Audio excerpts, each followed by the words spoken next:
On Thursday, the 9th of June 1994, Katie moved into the home of Jackie and Mark Keller. Still 6 years old, she had been in foster care for 21 months, and, counting her life with Sally and Mike, she was moving into her fifth home. Welcome back to my series on the book Building the Bonds of Attachment by Daniel Hughes. This is episode 5, and as I hinted before, it's from here that the book starts to get gradually more and more sweet with every chapter until your heart just melts. Last time Katie had her evaluation with the therapist Alison Kaplan, and I mentioned the concept of pace, playfulness, accepting, curious, empathetic. We got a brief look in the evaluation at some of the ways Alison relates to Katie, but it's going to be interesting to see more of it reinforced now in the home environment. So I guess in some ways that might appear a little repetitive at points in this chapter, but it's important to see more of it in a more natural parenting situations. And then also after that we'll move on to a pretty touching therapy session. For now, though, I should probably introduce Jackie and Mark Keller, the new foster parents, because I know a lot of the names have probably been confused or forgotten. There's been a lot dropping in and out with different foster parents, but these ones are the ones that will stick for the rest of the book, so it's kind of worth giving them more emphasis. And obviously I'll keep doing a glossary of names as a pinned comment in all of the episodes. There's always that. So Jackie and Mark are married, and then they've got two biological children called Matthew and Diane, who are both in high school. We'll hear bits from Diane in places in this book, but not really that much from Matthew, and none from the third child particularly, who is a foster son called John, who's 16 and has been with them for 2 years. They also have a dog, as the book's description puts it, a large greying black Labrador called Whimsy, who licked and liked anything that moved. You might have concern there for how Katie will be around an animal, remembering how she is with vulnerable kids and the scene where she threw rocks at ponies. That is something to be supervised incredibly carefully. It's not ideal, but don't worry, there aren't any horror stories ahead about her attacking a dog or anything. You're not going to get that. But anyway, Jackie is the foster mother who will full-time care for Katie, where Mark, her husband, is a science teacher, so he's not actually around in a lot of chapters, but he does prove quite important later on and emphasise exactly why Jackie, or anyone in a similar situation with a child like Katie, does need a solid support network around them. Feeling empathy in the face of someone possibly trying their utmost to enrage or disturb you can be understandably exhausting. I wouldn't blame any of you who've been watching these videos so far and seeing what Katie's like and feeling. I couldn't handle that. I wouldn't blame you. Day in, day out, seeing them all the time with barely a moment's peace, that would be very difficult, and it's why you need a solid support network around you to help you keep regulated, I guess, in the best frame of mind. Which is also where Alison, the therapist, comes in as well, and this is again where DDP, dyadic developmental psychotherapy, is very different, because it's as much for Jackie as it is for Katie herself, helping to make sure Jackie's stresses are managed and that she is still relating to Katie in positive ways and just being that useful support for her. But we'll see more of that ahead. I'm just explaining the characters for the moment. So Jackie is an experienced foster mother who has worked with a child very similar to Katie in the past called Gabe, and she worked with Alison around Gabe in much the same way as we'll see happens here. So the two of them have kind of already gone through a similar journey together, and Alison was helpful in getting Jackie more familiar with employing pace in her parenting and maintaining important structures and all the other things we'll see later on. And there is a chapter before this one actually where Stephen Fields, the caseworker, meets Jackie one-to-one to kind of explain it all first, but I think it's better to just show you things as they happen, apart from explaining one point in advance. Which is to say, whilst obviously pace is going to be central to the way Jackie approaches Katie, so is what could be called a very rigid structure to the home life, to an extent that in many other situations would appear overbearing and strict, and the exact sort of thing that would have driven me insane if I was a kid. It's going to be routines galore, and making sure Katie has something to do every minute of the day. A lot of the time the set activities will be drawing or playing in the garden or an hour of TV and stuff like that. Just a clear sense of what is happening when, so that Katie always knows exactly what's in store. The point kind of being, Katie has had a very chaotic, unsafe upbringing. She's always felt incredibly vulnerable and out of control.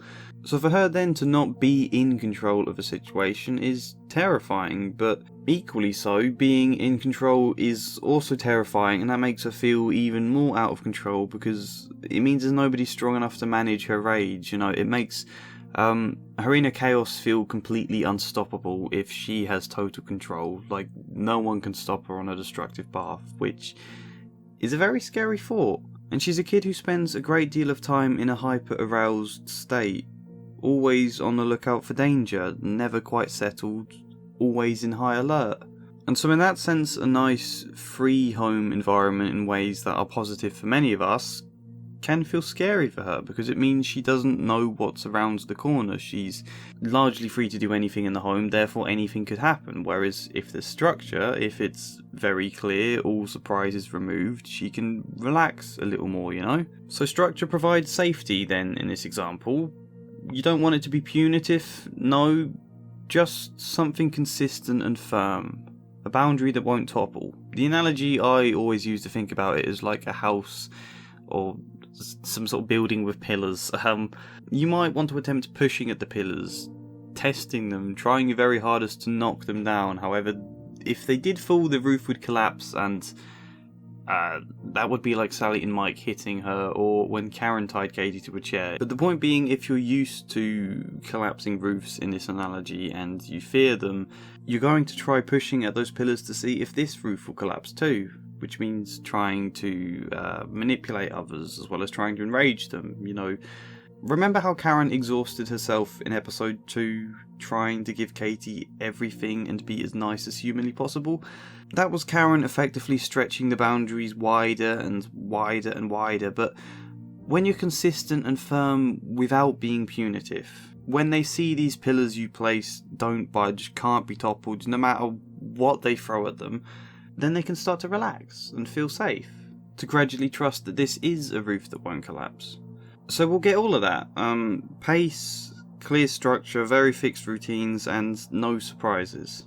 I suppose no surprises is encompassed in pace and always behaving in the same sort of way to the kids, not being extra nice one day because it's their first day, or because they're in a bad mood and you want to kind of let things slide, but then not other days, because that would feel confusing and make those other days where you're not as nice feel like a betrayal.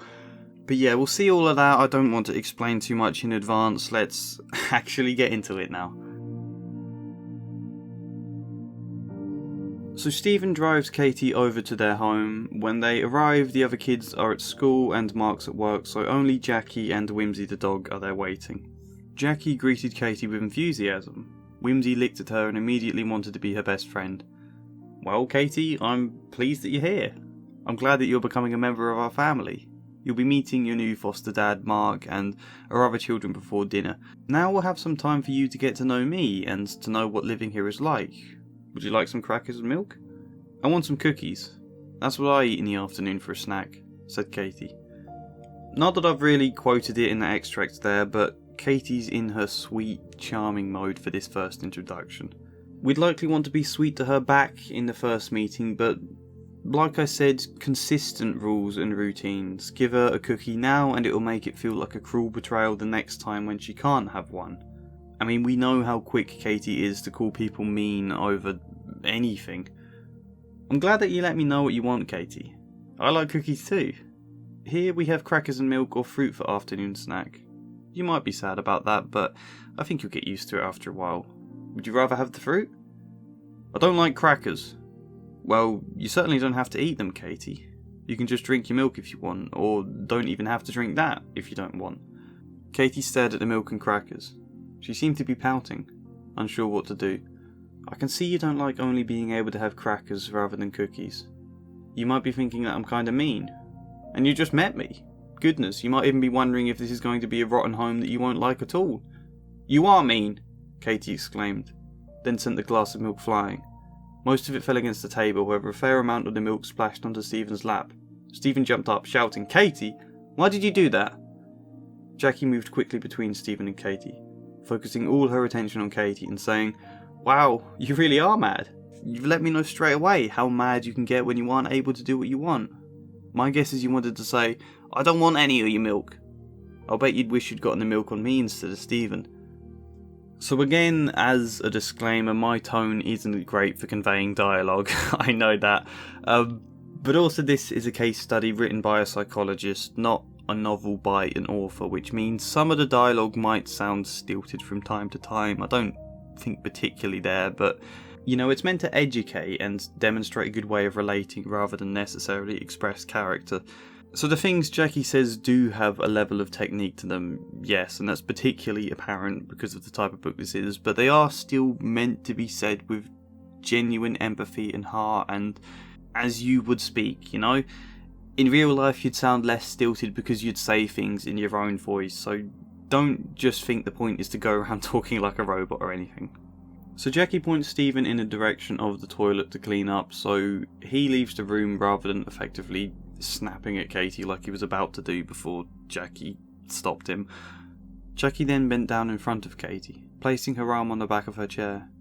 She quietly said, "Katie, I can see that this is hard for you. You've had to move so much. I'd like to make it as easy as I can for you, sweetie. It's so important for me to show you right from the start how we live here. It wouldn't be fair to trick you into thinking that you can have cookies for a snack when here it's crackers or fruit. You probably think that's dumb, but that's the way we live here. Even I don't get cookies for a snack." Katie might have sensed Jackie's acceptance. She might have thought that she would take another approach, or she might have simply decided to wait for another day. Katie reached for a cracker and raised it to her mouth. So, firstly, it seems such an obvious point to make, but it's the sort of thing you could easily forget with kids. You can always just communicate the reasoning behind things. Jackie very clearly explains there why Katie can't have a cookie. It wouldn't be fair to trick you into thinking that you can have cookies for a snack when that's not how things are here. You know, sometimes I think we can fool ourselves into thinking kids are too dumb to understand, and we end up telling white lies instead because it's easier, but I think the vast majority of the time, obviously not every situation, but I think you can just explain things. And secondly, it's the same stuff we saw from Allison, it's what we'll see time and time again. Jackie establishing a rule without shaming or punishing Katie, showing genuine empathy. I completely understand why this is hard for you, why you're angry you can't have cookies. That's okay, it's fine to find it difficult. However, it is the rule we have here. I think provided the situations are contained ones, this sort of thing really does work a hell of a lot. You know, sometimes just shouting for kids to stop without acknowledging why they're angry in the first place just makes them even worse and can lead to a war of escalation where, you know, suddenly corporal punishment appears under the argument it's the only thing that works when it 100% definitely isn't. I guess I'm thinking of my Dr. Phil video when I say that, but people still make that argument in this day and age, and that stuff like we're seeing here is just wishy-washy mollycoddling, but it's not. The boundaries are very firm and consistent. These methods can, of course, take time, however, particularly with a kid like Katie, and it can be exhausting. Katie quietly asked for some more milk. "Oh, Katie, I wish you could have the milk now, but you threw it all over the floor and Stephen. I'll tell you what, after we've cleaned up the floor, I'll get you something to drink with your crackers." "I want my milk now!" Katie screamed, and threw a cracker across the room. So I'm not going to run you through this whole exchange here. Things escalate, basically, because whilst a pace attitude will likely calm a kid a lot better, and we sort of see it almost work in this exchange, it's not a technique for making them behave. That would be the complete wrong motivation. You're not trying to make her be good, you're trying to help her feel safe enough and cared for enough that she can open up and let a little something into her heart. It's a long-term process. Sometimes things do escalate no matter how amazing a job of parenting you might do. No doubt Katie will want to see what happens when she makes it escalate as well. That's part of her pushing at the pillar to see if it topples. Here it ends with her trying to kick Jackie. "Oh, this is a hard start for you, Katie, not fun at all," Jackie said as she moved Katie back to the chair, putting her hands on Katie's shoulders so that she could not kick out again. "You're really mad right now, and I can see you don't want to help clean the floor. Don't worry, we'll take care of that later. I can't let you kick me." Just then, Stephen came back into the room. Katie looked up and screamed, "I don't want to live here. I hate her. Take me back to Susan's." Stephen was speechless. Jackie quickly filled the silence. "Katie is mad at me right now, Stephen. First no cookies, then no more milk, then I told her we'd have to clean up the milk, and then she tried to kick me. She probably still wants to kick me." "I hate you!" Katie screamed. "I guess right now she even hates me. No wonder she doesn't want to live here with me." Jackie is calm and empathetic throughout. The point about not being allowed more milk because she'd spilt it and having to clean it up is an interesting one. There's great examples later in the book that expand on it, but it's tricky here. Pointing out Katie spilling the milk would sting, that would feel very shaming for her, reminding her of the bad things she did, and having to clean it up would feel even more shaming. Equally, however, if you just ignore that behaviour like it didn't happen, A, will she see anything wrong with it, and B, would that be feeding into the idea of her rage and her badness as this overwhelming demon that nobody can possibly stand up to, that's too scary and too powerful to possibly face and has to just be avoided at all costs? Because that wouldn't be great. You'd be kind of making an elephant in the room if it was a scary elephant. A dinosaur in the room. It's good to acknowledge the behaviour, and we'll see more of this with better examples much later on, just to try and do so in a way that doesn't feel like an attack on them. Having to be held in the chair to stop her kicking also, that's obviously not ideal. There is, however, special training for the correct ways to hold people in situations where it is needed, and the book talks a bit about Jackie's training there at some point, so that's just worth pointing out. Anyway, this scene doesn't actually end there. If we jump ahead a little to when Katie's slightly calmer, we get Jackie saying, "I know you might not believe me, Katie, but I can promise that you'll be safe, no matter how mad you might get at me. I'll keep you and me safe while you're being mad at me." Brilliant thing to say, right? Safety. And after she's calm, she largely just ignores Jackie, which it's fine for her to do.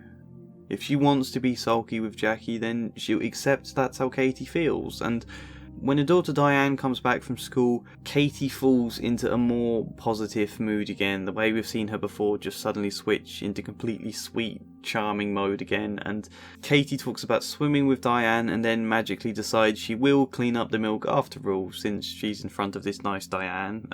Jackie thanks her for cleaning it up and then says to Diane, "Katie is still probably mad at me. Would you show her around the rest of the house?"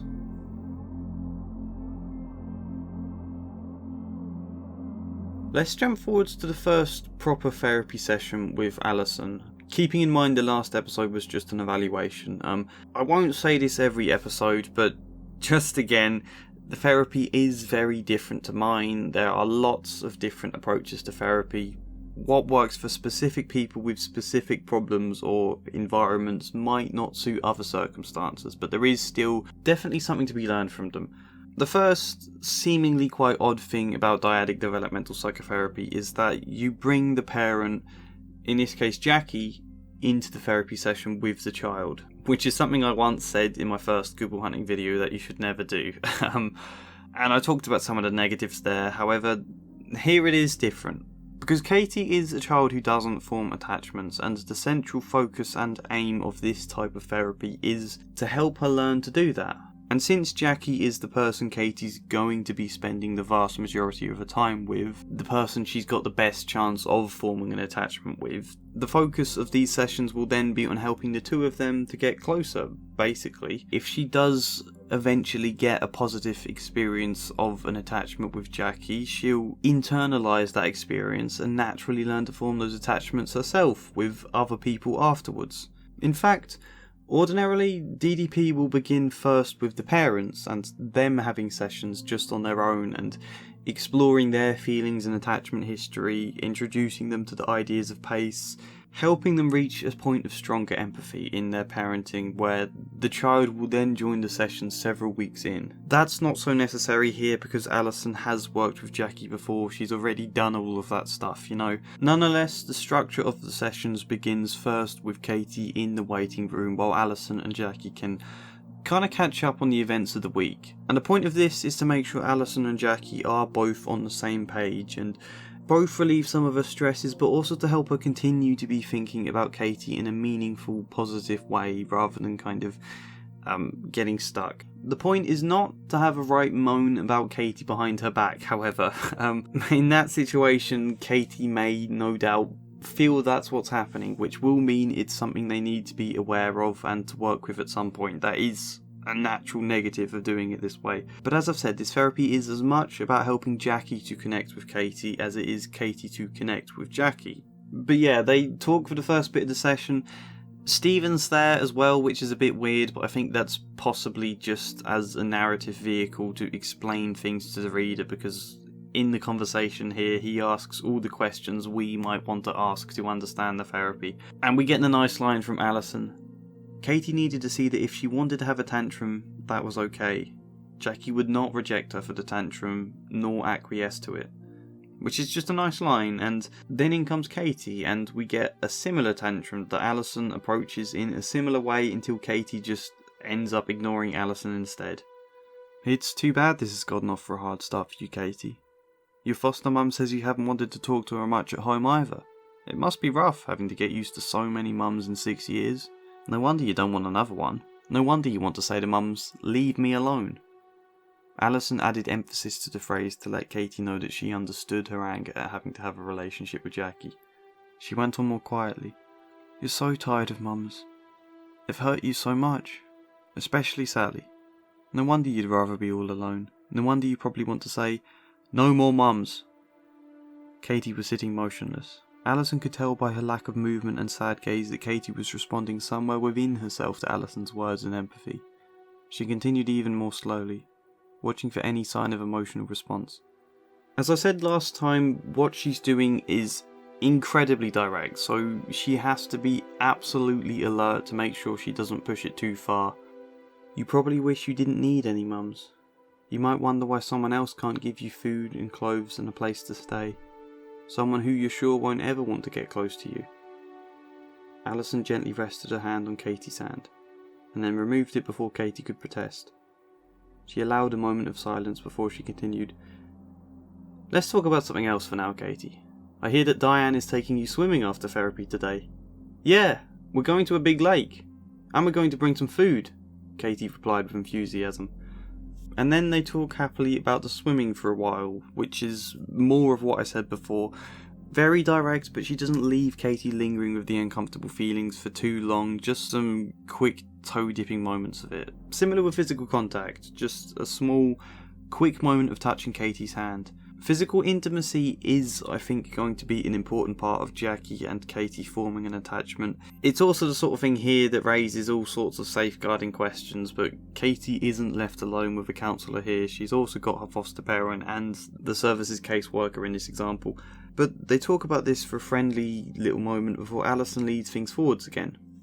Do you think you probably had some trouble with some things in these foster homes that made it hard for you? Do you think that it might be a good idea for me to be able to help you to be happier in this new home than you were in your other homes? Alison asked. Note that it's not that you were bad in these foster homes, but that you had some trouble with some things. No, not to help you be good and behave well, but help you be happier in this new home. That slight difference in your aim and way of thinking about it is important, and Katie responds, yeah. Well, okay, Katie, but it probably means you'll have to work pretty hard. Is that okay with you? Yeah. Oh my god, that's a lot of yeahs. Where have all the no's gone? Alison smiled and took Katie's arm in her hands. With a big smile she went on, well, cut it out. No more, yeah. Give me a few of those no I won'ts that I know you can say. Katie paused, smiling, unsure what to say. Where are they? Said Alison, and playfully looked behind Katie's ear as if searching for a no. Yeah, said Katie with her biggest grin yet. No, said Alison with big eyes and a wide smile. Katie laughed loudly. No, I won't, Alison said loudly. Yeah, yelled Katie in reply. Alison lightly touched Katie's side. No, I won't. Yeah. No, I won't. Yeah. Katie, if you don't say no I won't, you'll be in big trouble, Alison said with an exaggerated pretend frown on her face. Yeah. Alison wrapped her arms around Katie and gave her a quick hug. You say that one more time and I'll give you 2 more hugs. Yeah. Alison hugged her again. 1. She released her, smiled into her eyes and said, 2, as she hugged her again. You know, there's the enjoyment and playfulness, just as much a part of forming an attachment as anything else, and also probably quite crucial in offsetting the feelings of shame. I mean, you'll notice how Alison jokes there about Katie's defiant tantrum side by saying, give me a few of those no I won'ts that I know you can say. Which is great. You don't want to poke fun in a way that's too much, you certainly don't want any humour with any bite to it, but just a little bit of light fun. It provides a great relief to the shame. Katie, I hear you had a hard time when you first got to your new home. You really didn't like those crackers. You wanted cookies, and you thought your mum was being mean for not giving you any, so you knocked over your glass of milk. Wow, you were mad. And it went all over Stephen's pants. Katie did not look nor respond to Alison. Neither was she expected or encouraged to. Alison thought that it would be too difficult for Katie to do without it breaking the emotional connection. She hoped that her empathy for what Katie must have been feeling would enable her to remain quietly responsive. Which is a nice little point. Sometimes people don't need to answer or say anything. Sometimes just having them listen is fine. I mean, the fact that Alison's having this conversation at all is difficult in the sense it can feel like your parents complained to me about all the bad things you did this week and I know about it all. Because that would feel incredibly shaming, and I suspect that is a feeling that does come alongside this, and another reason for why this isn't the common thing people do.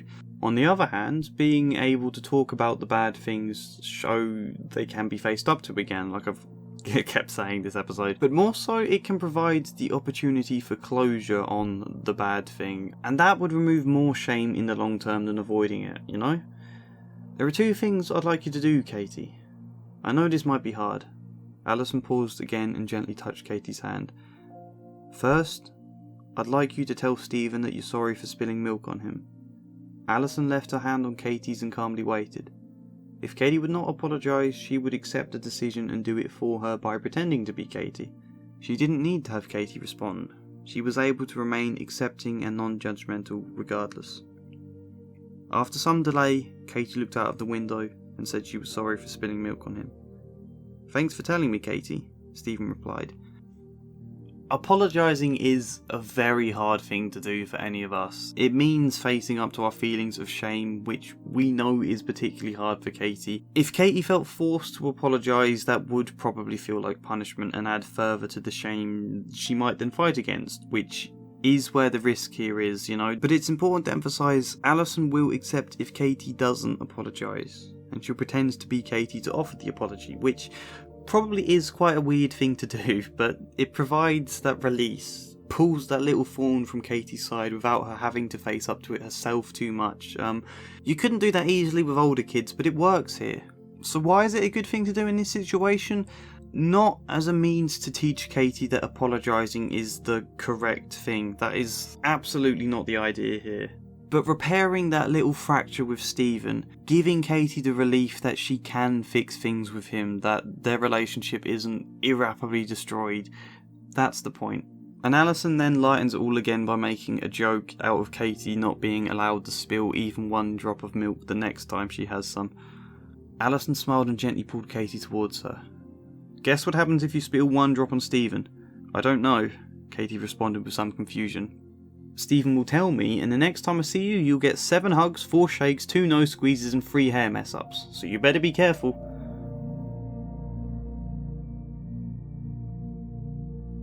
This video has been a long one, and in some ways it reiterates points already seen in the evaluation with Alison, but it's still good to see more of it at a deeper level and to form a stronger picture. This is actually also only the first half of the chapter we're discussing here, so there's so much more, but this feels like a good place to leave it now.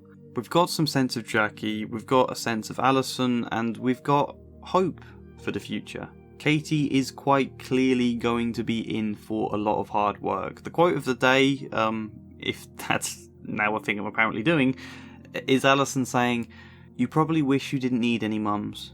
You might wonder why someone else can't give you food and clothes and a place to stay. Someone who you're sure won't ever want to get close to you." Because the idea of possibly, maybe, perhaps one day getting close to Jackie, that will make Katie's head spin. Things are much more clear and certain and therefore kind of safe if Jackie would just be shown up as a horrible person so that Katie would know she doesn't have to get close. That would feel so much more straightforward, you know? But that's not the plan, which means Katie is going to be paddling out into some uncertain, uncharted territory that will make her head spin, and the skill will be guiding her through that as safely as possible. So yeah, I'm really excited to share more of this book because it is so wholesome, and we are just at the beginning. There's a lot of difficult work still to come. You can see it's just the beginning, but let me know your thoughts. Like the video to support it, subscribe, support me on Patreon if you want. You can buy the book as well if you can, but otherwise, hopefully see you next time. And as always, a special thank you goes to Devin, Kestrel, Harwin, Stephen Legg, Janice McMahon, Samara Salsi, Sheriff of 2814, Joshua C. Follier, Chad Bramwell, and Incomplete Sentience. Thank you.